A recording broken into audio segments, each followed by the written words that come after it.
At 7:14 in the morning, a charge nurse from Massachusetts General called the ethics office and told me she needed a death time, but nobody in the room would sign one. That was the first sentence that made my hand stop over my coffee. Not because death paperwork is rare, it is painfully ordinary in a hospital. It happens on bad mornings, quiet afternoons, holidays, snow days, every hour that people outside the building still treat the city normal. The strange part was her voice. She was not grieving. She was not angry. She sounded embarrassed, almost apologetic, the way a person sounds when a hospital has misplaced a patient and needs to know which department owns the mistake. The patient had been brought in before dawn after collapsing near Haymarket. He was older, no wallet at first, no family at the bedside. One paramedic report clipped to the chart and a jacket cut open during resuscitation. The emergency team had worked him hard. Chest compressions, airway support, medication, ultrasound, repeat rhythm checks. They got brief electrical activity, then nothing useful, no pulse. No breathing without the machine, no response to pain. The usual conversation had started. Stop the code, record the time. Notify the medical examiner if needed. Move with dignity. Then the monitor kept showing low electrical activity that nobody could explain. Not a heartbeat, not normal brain rhythm, not equipment noise. I asked the nurse whether another machine had been tried. She said 3 had been tried. I asked whether anyone had checked for hypothermia. She said the man was warm, and she sounded offended for half a second, which told me she was still herself under the fear.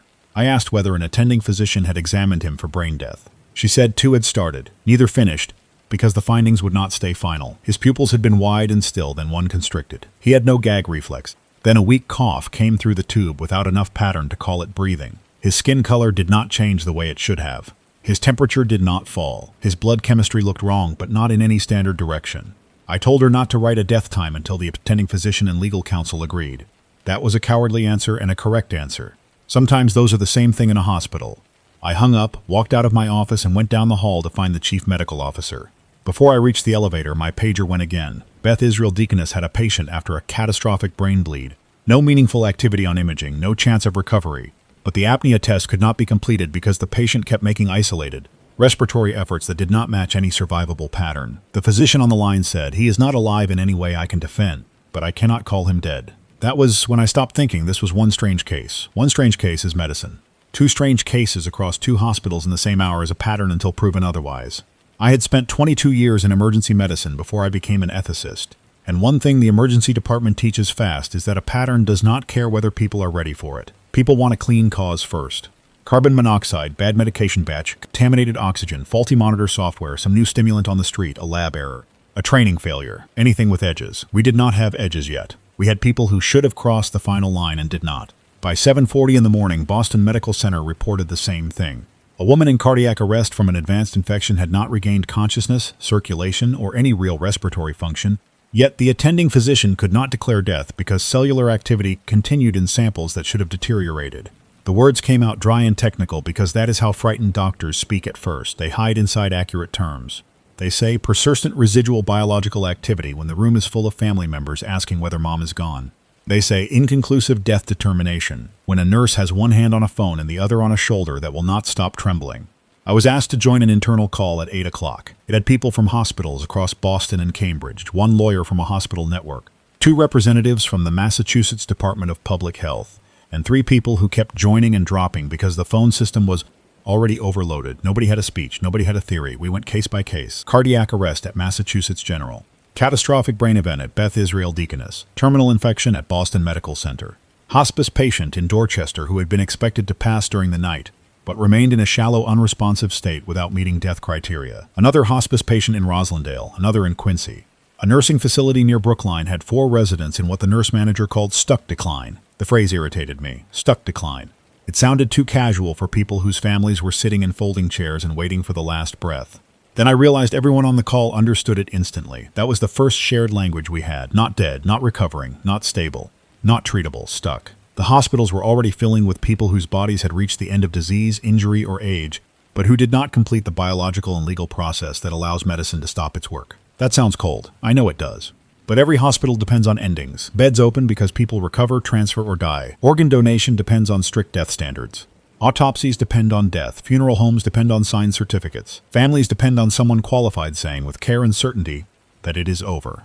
At 8:26, a producer from public radio called and asked whether I could explain the death issue to listeners. She did not know what else to call it. I told her not to use that phrase on air. I told her not to use miracle, immortality, plague, resurrection, Or curse, she said. Then what do we call it? I said. We call it an unresolved medical emergency involving death determination. She was silent after that. I could hear papers moving near her microphone. Then she asked whether that would scare people. I told her the truth would scare them less than guessing. That was easy to say before I had to speak into a microphone. I did not go on air right away. For the next hour, I moved between calls from hospitals and calls from state officials. And every call made the same problem larger. Emergency departments were not filling with people who could not die in some dramatic public way. That came later in the rumors, and most rumors were garbage. The real surge came from the places America keeps at the edge of public attention. Intensive care units, cancer floors, memory care units, hospice houses, skilled nursing facilities, ventilator wards, small rooms with framed family photos, dry erase boards, plastic water cups, and night nurses who know exactly when a body is leaving because they have seen it hundreds of times. The first public panic did not start at a hospital. It started at a funeral home in Somerville. A body had been transported from a home hospice case after a doctor signed a preliminary note based on a remote report. The funeral director called back within 30 minutes and said he would not accept custody. He did not shout. He kept saying, "I am not touching paperwork on a person who may not be legally dead." The family heard that sentence. Someone recorded part of it. It traveled through phone faster than any official correction could follow. By 9:30, people outside Cambridge City Hospital were asking whether the dead were waking up. That was not happening. That lie hurt us all day. I need to be clear here because bad words make bad decisions. People were not sitting up. People were not talking from morgue tables. People were not walking out of funeral homes. The disaster was quieter and worse. They remained in beds. They remained attached to machines, or lying with no machines, or held in the arms of relatives who had been promised peace. They showed enough biological persistence to break death criteria, but not enough recovery to give medicine a path forward. The final threshold had stopped working. Not life, not health, not healing, just the final threshold. At 9:48, I was connected to an attending physician at a hospice house in Jamaica Plain. She had been calm for the first 2 minutes. Then her voice changed when she got to the third patient. She said one man had advanced lung disease and had been actively dying for 2 days. His family had been around him, adult children, 2 grandchildren, old enough to understand some of it. His breathing had slowed before sunrise. The nurse had expected the last breath. It never came. It did not return to normal. It did not stop. It remained one weak movement every so often, with no awareness, no comfort response, no meaningful oxygen level, and no final silence. The family began arguing over whether staff should restart aggressive care. That was the moment the ethical crisis arrived in full. When death cannot be confirmed, every old argument wakes up with legal force. If someone has a do not resuscitate order, does it apply when the person never fully dies? If someone refused ventilation, can staff remove it when the body continues without recovery? If a patient has no decision maker, how long does the hospital continue treatment that offers no benefit? If pain cannot be measured, must we assume suffering and treat it? If we treat it with medication that may suppress breathing, and breathing no longer ends anyway, what are we doing? I had spent years teaching these questions in conference rooms. That morning they stopped being examples. The radio producer called again at 10:15. She said the governor's office was preparing a statement and wanted medical voices to prevent hysteria. I almost laughed, which would have been ugly. Hysteria does not wait for permission. It starts when regular people hear that the hospital will not say their father is dead, and that same hospital also tells them there is no recovery. I agreed to speak. I asked for no dramatic music, no call-in segment, no callers claiming prophecy, no debate panel, and no host asking me whether humanity had conquered death. The producer said she could promise most of that. Most was all anyone could promise by 10:15. Before I went on, I walked through the emergency department. I wanted my own eyes on the rooms. That habit never left me. You can learn from dashboards and calls, but the truth in a hospital lives in hallway traffic. Stretchers lined both sides near radiology. A paramedic crew waited with a man who had fallen at North Station and could not be safely offloaded, because no monitored bed was open. A social worker stood with a family from Revere who had driven in after seeing the Somerville funeral clip. A nurse had written "Do not crowd doorway" on a paper sign and taped it crookedly to a sliding glass door. Nobody looked ready for the end of the world. They looked overworked, underfed, and very much awake. One resident stopped me outside Trauma Bay 3 and asked whether they should keep doing chest compressions after the attending called the code. Futile. He was young enough that I remembered being that tired at his age. I asked what the patient's advance directive said. He said they did not have one. I asked whether there was any evidence of recovery. He said no. I asked whether continued compressions would change the outcome. He said no, then stared at me because outcome had become a slippery word. The patient would not die. The patient would not live. The patient would remain. I told him medicine is not required to perform treatments that cannot help. He nodded, but the answer did not land cleanly. It did not land cleanly for me either. At 10:58, I sat in a small room off the administrative suite with headphones that smelled faintly of disinfectant wipes and old foam. A sound engineer counted me in with his fingers. The host asked me what people were hearing from hospitals. I started with the sentence I had built in my head on the walkover. We are seeing a serious problem with the way death is being determined in hospitals and care facilities, and we do not yet know the cause. I said it slowly. I said patients were not becoming immortal. I said patients were not returning to normal life. I said the public should not drive to emergency departments for rumors. Then I explained the part nobody likes hearing. In medicine, death is not just a feeling in the room, it has standards. A doctor may determine death after irreversible loss of circulation and breathing. A doctor may determine death after irreversible loss of all brain function, including the brainstem, under strict conditions. There are tests, exclusions, waiting periods, documentation, and state laws. Those standards exist to protect patients and families. They protect organ donors. They protect doctors from guessing. They protect society from placing a person among the dead before the evidence is final. That morning, the evidence was refusing to become final. The host asked whether this meant a person in hospice might suffer longer. That question should have been handled gently. I handled it directly because too many hospice families were already listening from rooms where nobody had slept. I said yes, prolonged dying appeared to be one of the first harms. I said families should not abandon hospice plans, should not demand ambulance transfer without speaking to clinical staff, and should keep comfort care in place unless a medical professional advised otherwise. I said comfort still mattered, even when recovery did not.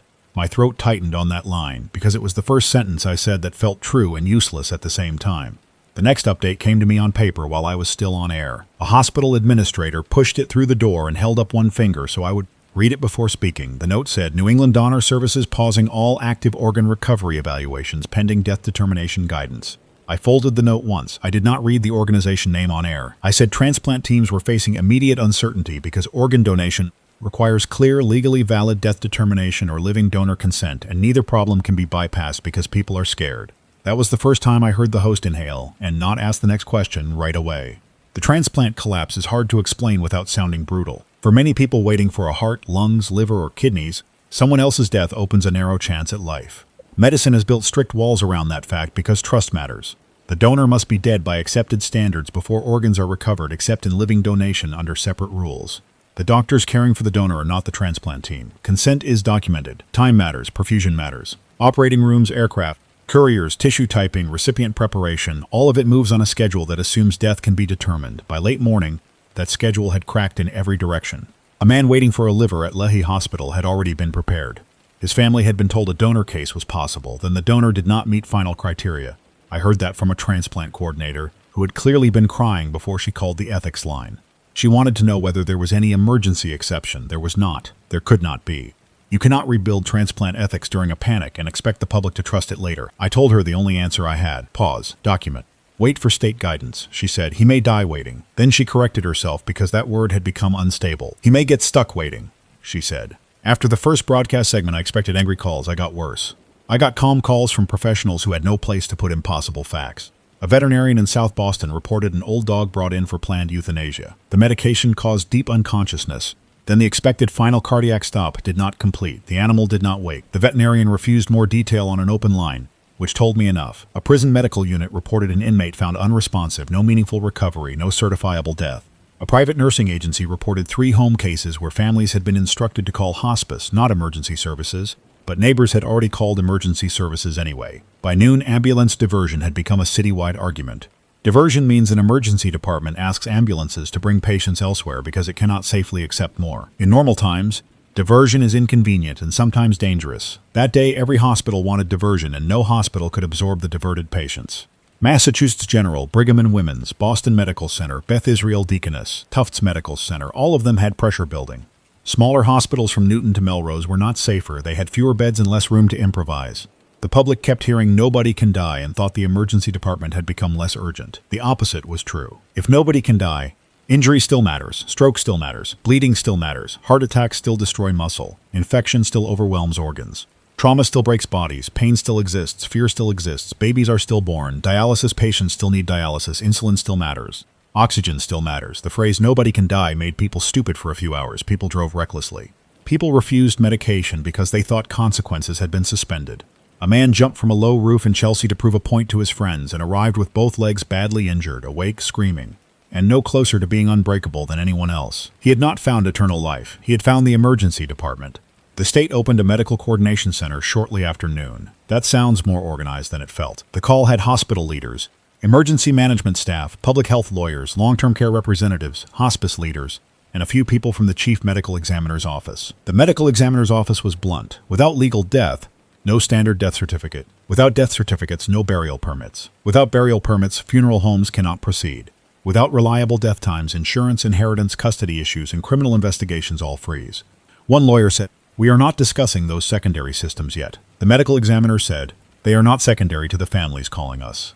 The criminal side entered earlier than people think. A fatal overdose call in Roxbury became a non-fatal impossible case. A suspected homicide in Lynn became a person with no survivable function but no legal death. Police needed to preserve evidence. Hospitals needed to provide care. Families wanted access. Prosecutors wanted guidance. Defense attorneys somewhere were going to ask whether murder exists if death never legally occurs. That sounds obscene. It was also true. Law rests on definitions. Definitions that feel permanent are still human tools. By lunchtime, one of the oldest definitions in law had stopped fitting the event in front of us. I went back on air at 12:32. The host had more energy than before, which worried me because broadcasters sometimes become sharp when frightened. He asked whether this was happening only in Boston. I said no. Confirmed reports had reached us from Providence, Worcester, Hartford, New York City, Philadelphia, and Baltimore. I said national verification was still incomplete, but the pattern was no longer local. He asked whether the Centers for Disease Control and Prevention had issued a cause. I said no confirmed cause. He asked whether people should avoid hospitals. I said people with true emergencies must still seek care, but nobody should come to a hospital because of a rumor, a video clip, or a theological argument. That last part made people angry. I know because my phone lit up while I was still speaking. A minister from Roxbury wanted to come bless patients. A group from Cambridge wanted to document cases for a university project. Two men from a podcast tried to get into a loading dock at one hospital and claimed freedom of the press when security stopped them. A family from Framingham demanded transfer for an elderly father because they believed a bigger hospital would finish the miracle. They used that phrase to a nurse who had been on her feet for 13 hours. She called me later and said, "I wanted to throw the phone into the wall and I am not proud of that. I told her pride could wait." At 1:15, the first serious scientific theory briefing came through, and it had almost nothing useful in it. That is not an insult. Early science should be careful. Teams were checking air quality, water systems, medication supply chains, hospital oxygen, blood bank products, and monitor software. They were comparing cases in people on different drugs, different diets, different ages, different diseases. There was no shared hospital, no shared ventilator model, no shared batch of medication, no shared insurer, no shared neighborhood, no shared anything except the failure to complete death. One researcher from Cambridge said the only common exposure was being alive on Earth that morning. Nobody laughed. The atmosphere theory came from the wrong place first. Social media claimed a solar event had changed human biology. Most of that was nonsense. Then a physicist who consults for hospital imaging safety said carefully that some monitors had picked up low-level electromagnetic irregularities, but nothing strong enough to explain cellular behavior. A neurologist said brain tissue seemed to retain minimal organized signaling after injury beyond expected limits. A critical care doctor said microcirculation appeared to persist in a few patients despite no effective heartbeat. Every claim came with caution. Every caution sounded weaker than the facts. Medicine likes mechanisms. We had observations. Around 2 o'clock, long-term care became the center of the day, not the television center, the real center. Hospitals were loud, visible, and politically powerful. Long-term care facilities were already living with the largest burden. A facility in Brookline reported 9 residents in prolonged final decline. One in Dedham reported 7. A memory care unit in Needham reported a woman who had stopped eating days earlier and should have died overnight, now unresponsive with shallow, irregular breathing that did not end. Staff were not trained or staffed for endless active dying. Families were showing up at front desks with opinions pulled from the internet. Some demanded feeding tubes. Some demanded sedatives. Some demanded priests, rabbis, imams, cameras, police, transfers, miracles, privacy answers. My wife was in one of those facilities. I had not said that on air. I did not want to become part of the story, and I still do not. She had suffered a severe stroke 4 years earlier.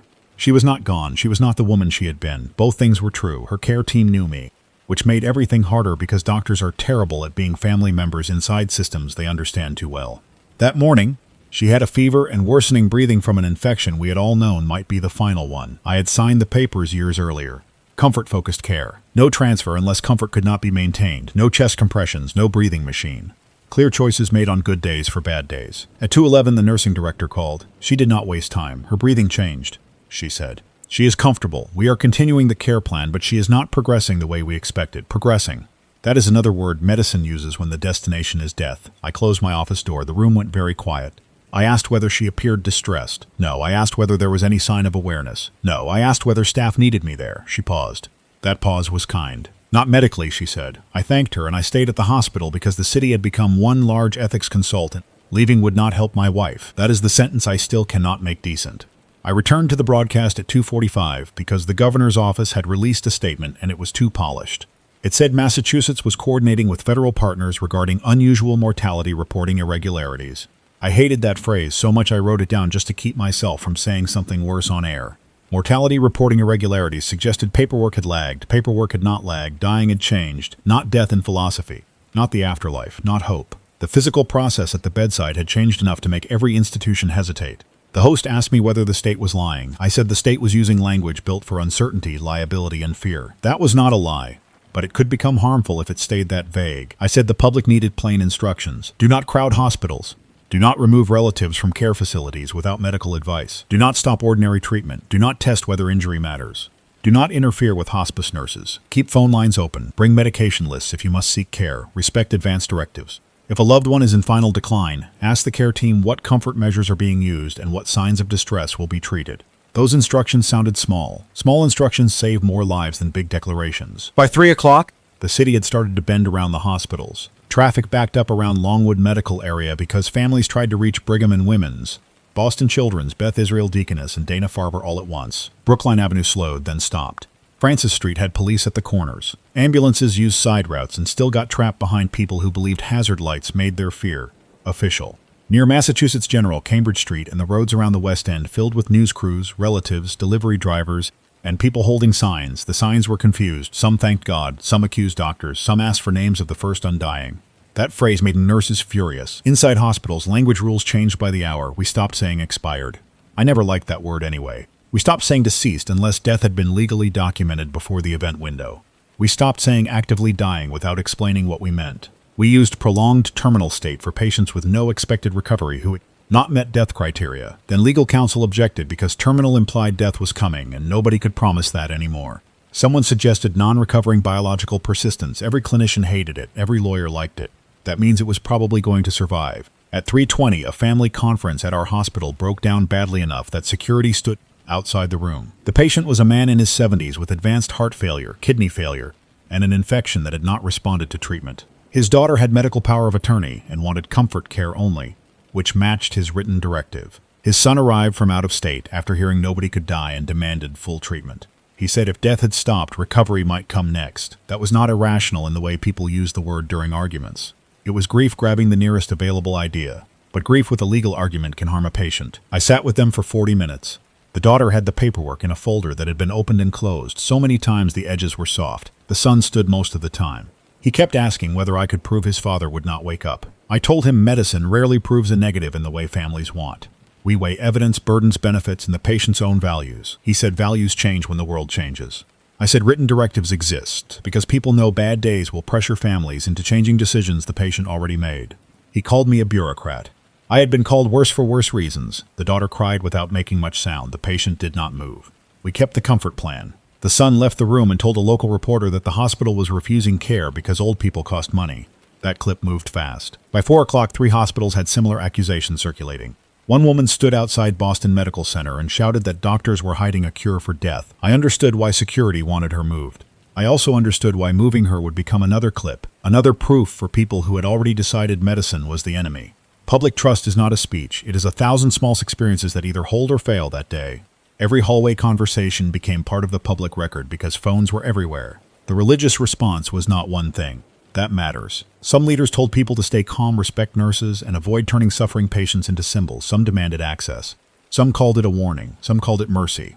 A Catholic priest I knew from ethics committee work called me and asked whether last rites should be repeated if death did not occur. He was not being theatrical. He was caring for families who needed ritual inside a broken sequence. A rabbi asked whether burial law could even begin without death. An imam asked for guidance on hospital access because families were afraid their relatives would be abandoned. None of them had easy answers. Honest faith leaders admitted that. At 4:35, a federal briefing confirmed reports from several states and foreign health agencies. The wording was cautious. A widespread anomaly in death determination and terminal physiology. By then, the internet had already named it 20 different things. The pause, the mercy, the lock, the no-death day, death strike, God's hold. Some names came from scared teenagers. Some came from grown adults who should have known better. I refused every nickname on air. Names give shape. A bad name gives bad shape. We did not know whether this would last 1 day, 1 month, or the rest of human history. We did not even know whether people conceived after that morning would share the same condition. Nobody wanted to say that part out loud. The first confirmed international report I trusted came from a physician I knew in Toronto. He sent a message through a professional group because phone lines were clogged. Their hospital saw the same pattern beginning around the same morning window. Then London, Dublin, Sao Paulo, Johannesburg, Tokyo. Time zones made the timeline messy, but the pattern was not local. It was not Boston water. It was not a New England pathogen. It was not one power grid, one drug supply, one culture, one age group. It touched people already near death first, because that is where the change was easiest to see. That was important. It did not mean only the dying were affected. It meant the dying were the first evidence. People asked all day whether healthy people could die from sudden injury. The honest answer was that we did not know, and then the answer became worse. They could be injured beyond recovery and still not cross the legal and biological endpoint. Trauma centers began reporting cases. A cyclist struck near the Charles River, a construction fall in South Boston, a violent assault in Chelsea. I will not describe those injuries. The point is not damage. The point is that emergency medicine could still lose the fight to restore function, but could not complete the old process of declaring death. The patients remained biologically active in limited abnormal ways. Families heard still active and thought still possible. Doctors heard it and felt the floor drop. That phrase is too close to a metaphor, but I do not have a cleaner one. The job had always contained failure. We know how to stand in failure. We train for it. We document it. We sit with families. We close eyes. We remove tubes when appropriate. We clean rooms. We reset for the next patient because the next patient needs us. That day removed the reset. Every failed resuscitation stayed in the department. Every terminal patient stayed in the bed. Every family stayed in the question. The hospital did not become busier in the normal way. It became unable to finish any process that depends on an ending. At 5 o'clock, the morgue supervisor came to the ethics office, which had never happened in all my years there. He did not sit. He stood in my doorway with his hands clasped, and he looked angry because anger was the only professional shape his fear could take. He said they had 2 bodies from before the event window and no new legally dead after. That should have been good news in another universe. It was not. Units were calling asking where to send patients in prolonged terminal states. The answer was nowhere. A morgue is for the dead. A hospital bed is for the living or treatable. These patients fit neither category. We had no physical place for them and no moral place either. Someone proposed opening a separate ward for non-recovering persistence cases. That sentence alone could ruin a career in normal times. In abnormal times, it was logistics. We needed oxygen ports, suction, nursing staff, medication access, privacy for families, security, documentation, infection control, and clear rules on who qualified. The palliative care team objected to anything resembling warehousing. The intensive care team said they had no beds. Emergency medicine said hallways were unsafe. Legal counsel said no new categories should be created without state approval. State officials said hospitals had to manage immediate operations. Everyone was right. Right answers collided and produced no answer. I went on air again at 5:20. My voice sounded older in my headphones. The host asked what hospitals needed most. I said space, staff, patients, and truthful language. He asked what families needed most. I said 1 designated contact per patient, updated advanced directives if the patient could still make decisions, medication lists, and restraint from rushing into facilities. He asked what the public should stop doing. I said stop calling emergency rooms for rumors. Stop filming patients. Stop demanding that nurses predict the meaning of an event nobody understands. Stop saying nobody can die because people were using that phrase to mean nobody can be harmed. Harm had become the main thing left. A woman called the station against the producer's better judgment. She was from Worcester and her father was in hospice. The host looked at me through the glass and mouthed sorry. I nodded because the damage was already done. The woman asked whether she should tell her children Grandpa was still alive. I took a breath and asked whether he was conscious. She said no. I asked whether he could speak or respond. No. I asked whether hospice staff were still caring for his comfort. Yes, I said. Tell your children Grandpa is very sick and his body is not finishing the dying process the way doctors expected. Do not tell them he is better unless the nurses tell you he is better. It was the most careful, cruel sentence I said all day. The call spread because people needed a script. By evening, pediatric psychologists were issuing guidance for talking to children. Do not say people cannot die. Do not promise recovery. Do not say doctors are hiding answers. Use simple words. Keep routines. Limit videos. Let children ask whether their loved one is suffering and answer only what staff know. I found that practical and heartbreaking.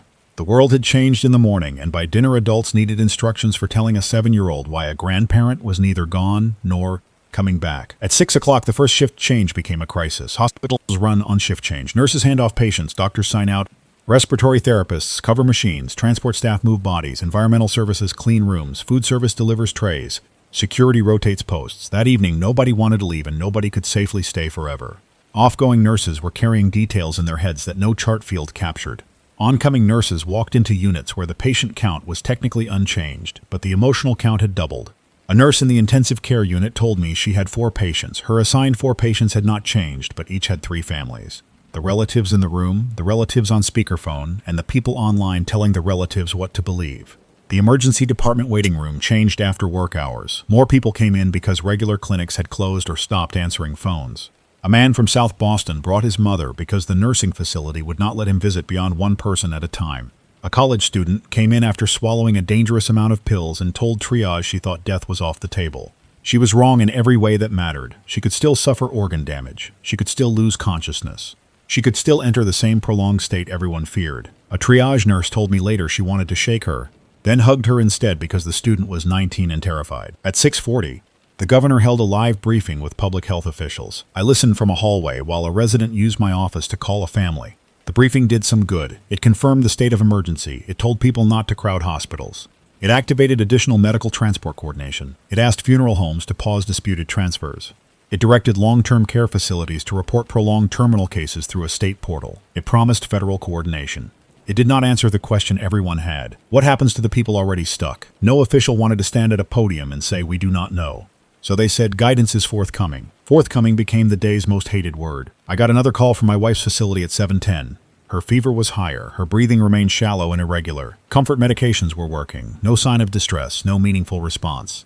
Her nurse said, "I can hold the phone near her if you want to talk." I almost said no because I did not want the staff spending time on me. Then I remembered I was not only staff. I was a husband, even if I had spent all day pretending that fact could be filed somewhere else. I spoke to my wife for 30 seconds. I told her the cats were fine, though both cats had been gone for years. That was the first thing that came out. The nurse did not correct me. Good nurses know when facts are not the point. I returned to work with a kind of private anger that had no target. That is dangerous in an ethicist. You start wanting rules to punish reality. I reviewed 3 cases waiting for ethics input. One involved a patient with no family and no advance directive. One involved a family refusing comfort medication because they believed pain might force the patient back toward life. That idea had spread online and it was vicious. Pain does not rescue people. Pain is not proof of love. The third involved a man whose wife begged doctors to keep treating an untreatable condition because she could not accept that the absence of death did not create the presence of hope. None of these families were stupid. They were desperate in a world that had changed the bargain without warning. At 7:45, the hospitals received interim state guidance. It was 6 pages long, and every page showed the strain behind it. Physicians should not certify death unless existing legal criteria are fully met. Patients in prolonged terminal states should continue to receive appropriate care consistent with prior wishes, medical standards, and comfort-focused goals. Medically ineffective interventions are not required solely because death has not occurred. Organ recovery from deceased donors remains paused unless death determination meets established law. Facilities should document vital signs, neurologic findings, comfort measures, decision-makers, and any deviation from expected dying processes. In plain English, do not fake certainty. Do not torture people with useless treatment. Do not harvest organs. Write everything down. That guidance helped clinicians and enraged the public. People wanted a rescue plan, not a documentation plan. But documentation is what keeps panic from rewriting history. We needed to know when the first cases started, what conditions preceded them, whether some patients recovered, whether any patient later crossed into death, whether children were affected differently, whether animals followed the same pattern, whether temperature changed anything, whether sedation changed anything, whether injury type mattered, whether brain activity could return after impossible intervals. Every answer required careful records. Every record had a human being attached to it. The hospital set aside a recovery area that had been used for outpatient procedures and converted it into a ward for prolonged terminal cases. Nobody liked the location. It had curtains instead of proper rooms and not enough space for families. It was also the only place with medical gases, monitoring capacity, and nearby staff. Environmental services cleaned it twice. Maintenance checked suction. Pharmacy stocked comfort medications. Security planned visitor limits. Chaplaincy assigned rotating coverage. Palliative care wrote a 1-page family explanation. I helped with the wording and hated every sentence because every sentence had to say no without sounding cruel. No, your loved one has not recovered. No, we cannot say death has occurred. No, endless aggressive treatment will not restore the body. Yes, we will treat discomfort. Yes. You may sit with him. Yes, this is real. At 8:30, the city outside sounded even from inside the hospital. Not apocalyptic. Not cinematic. Just wrong. Too many sirens. Too many helicopters. Too many drivers leaning on horns near intersections they had no business entering. The Boston Police Department blocked parts of the roads around Longwood and the West End. State troopers helped with ambulance lanes. Logan Airport stayed open, but medical transport flights became tangled in transplant cancellations and family emergencies.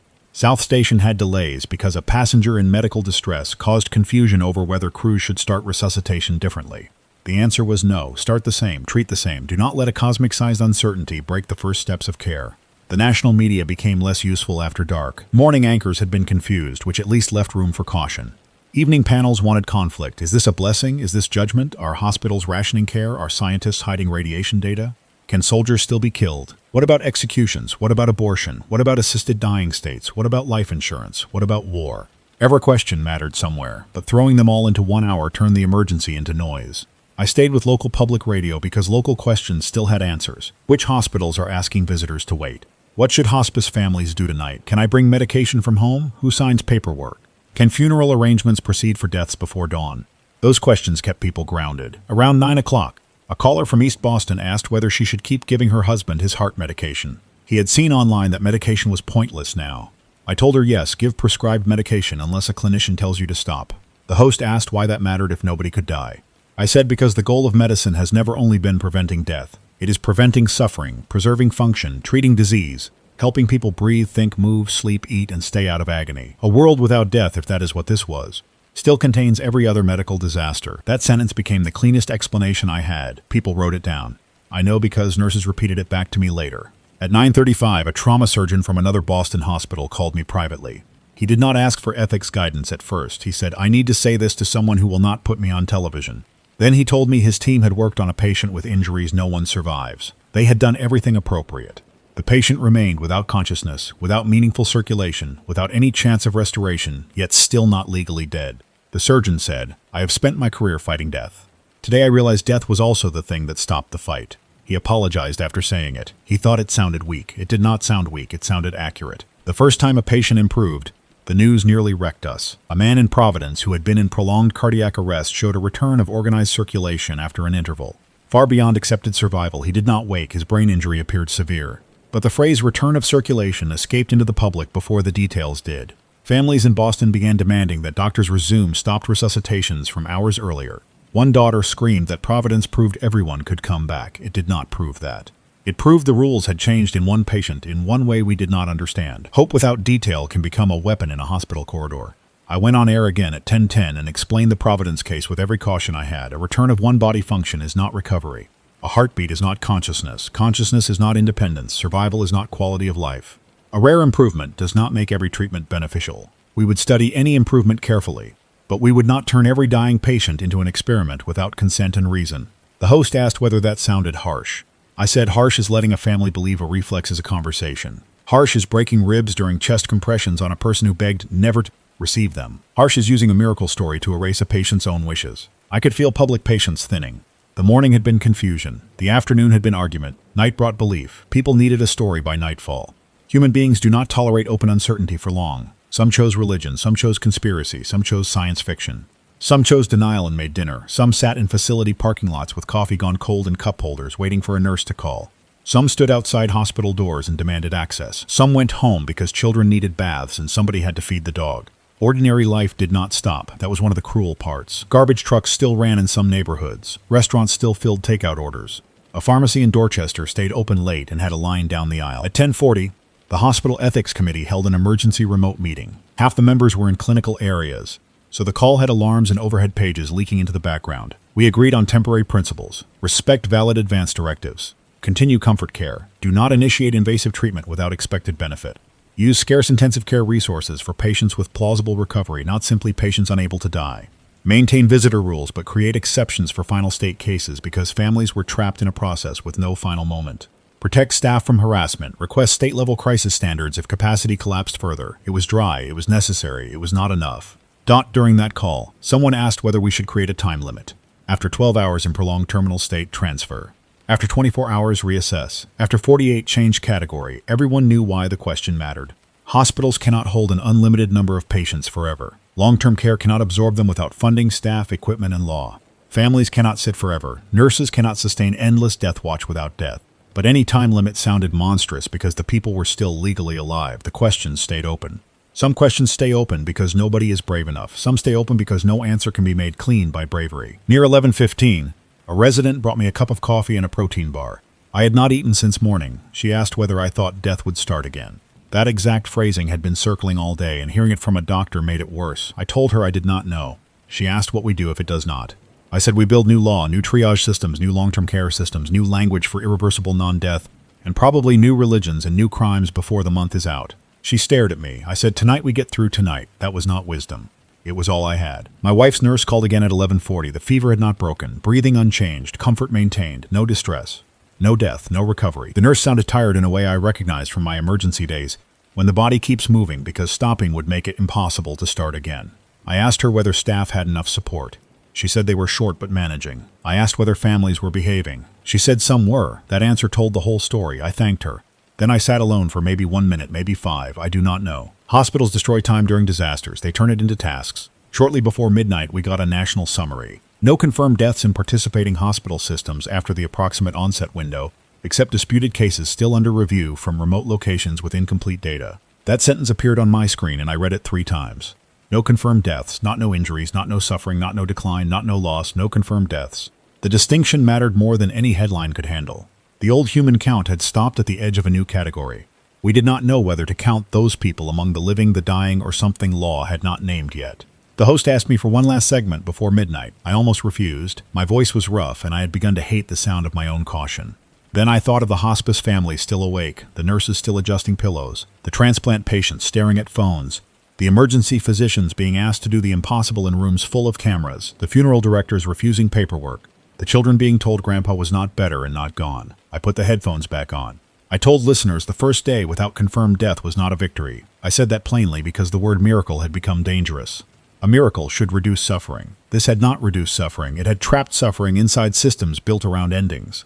I said we did not know whether the condition would reverse. We did not know whether people in prolonged terminal states could recover, remain indefinitely, or later meet death criteria. We did not know whether the cause was biological, environmental, physical, or something outside current medicine. We did know that hospitals were still hospitals, nurses were still nurses, and patients were still patients. That had to be enough for one night.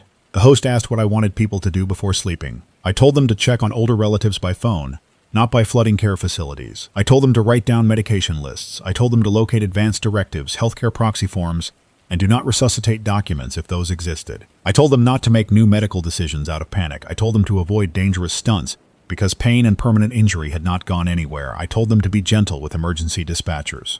I told them to stop sharing videos of patients. I told them that privacy still mattered, even if death had stopped at the door. After the segment, the studio room emptied except for me and the engineer. He asked whether I needed a ride home. I said I was not going home. He nodded. Not because he understood everything, but because everyone in Boston had learned by midnight that normal questions had new answers. I walked back through the hospital. The halls were quieter but not calm. Families slept in chairs with phones in their hands. A nurse charted with her shoes off under the desk for 30 seconds before standing again. A security guard led a chaplain through a side door. Somewhere, a machine alarmed and stopped after someone fixed the line. The building kept working because people kept working.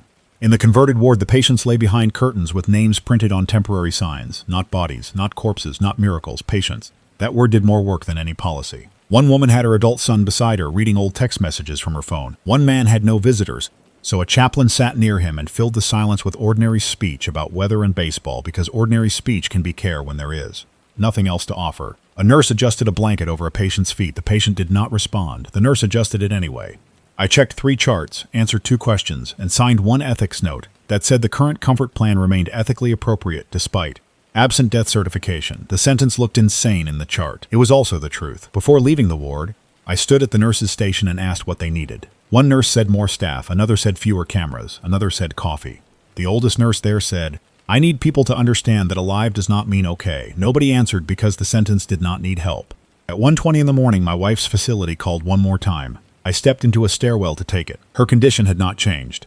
The nurse said she was clean, comfortable, turned, medicated, and not alone. That was care. That was all care could be in that hour. I thanked her and stayed on the line until neither of us had anything left to say. Then I walked back into the hospital and wrote the next guidance draft with a paper cup of cold coffee beside my keyboard. By then, the world had already split into before and after, but most people were still using the old words. Morning would bring more cases, more anger, more theories, more paperwork, more families asking whether hope had become a duty. We would need courts, legislatures, scientists, clergy, nurses, doctors, ethicists, funeral directors, disability advocates, hospice workers, transplant teams, insurers, and people who had never cared about medical definitions until a bed opened nowhere. We would need language that did not turn trapped patients into monsters or symbols. We would need courage, but not the loud kind. The quiet kind that keeps a hand on someone's shoulder while saying no to the wrong treatment. The first day nobody could die did not feel endless at first. It felt delayed. A code that would not close. A hospice breath that would not finish. A family meeting that would not resolve, a certificate that would not be signed, a transplant that would not proceed, a bed that would not open.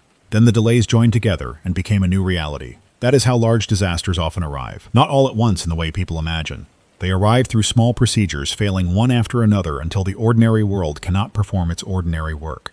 I do not know what caused it. I need to say that because people prefer confident liars to careful witnesses when fear gets bad. I do not know whether death stopped, or whether dying stretched beyond recognition, or whether some hidden biological process activated under conditions we had never measured. I do not know whether my wife heard me on the phone. I do not know whether the man from Haymarket had family who found him by morning. I do not know whether the Providence patient's heartbeat meant anything beyond another question. I know what I saw.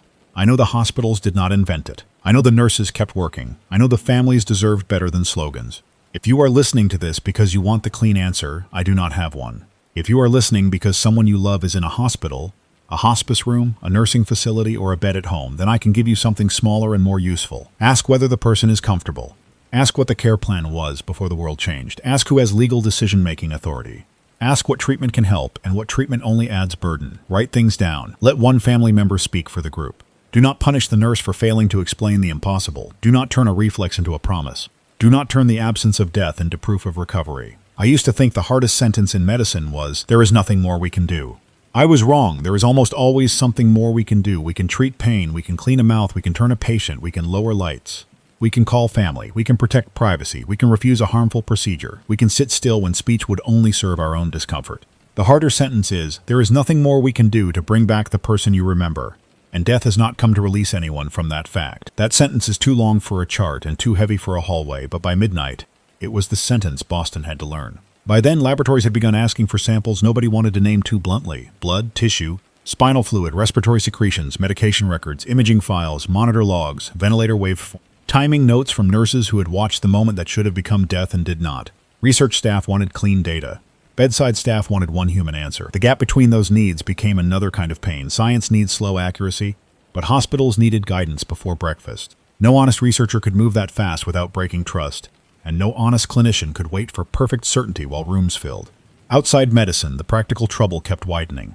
Schools asked whether children should be released to parents who were stuck at hospitals. Employers asked whether bereavement leave applied when no death certificate existed.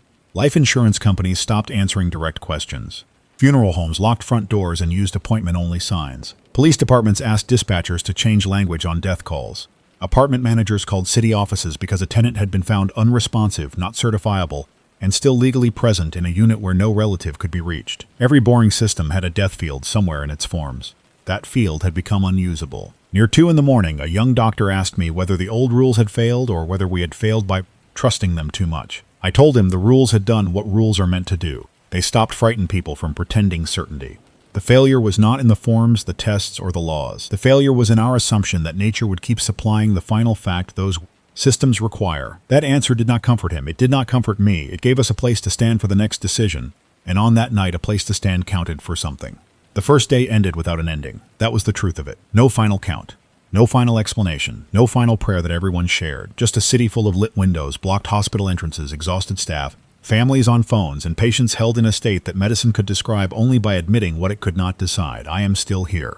The microphone is still open. The hospital behind me is still full, and for the first time in my life I am afraid not because death is near, but because it may not know how to arrive anymore.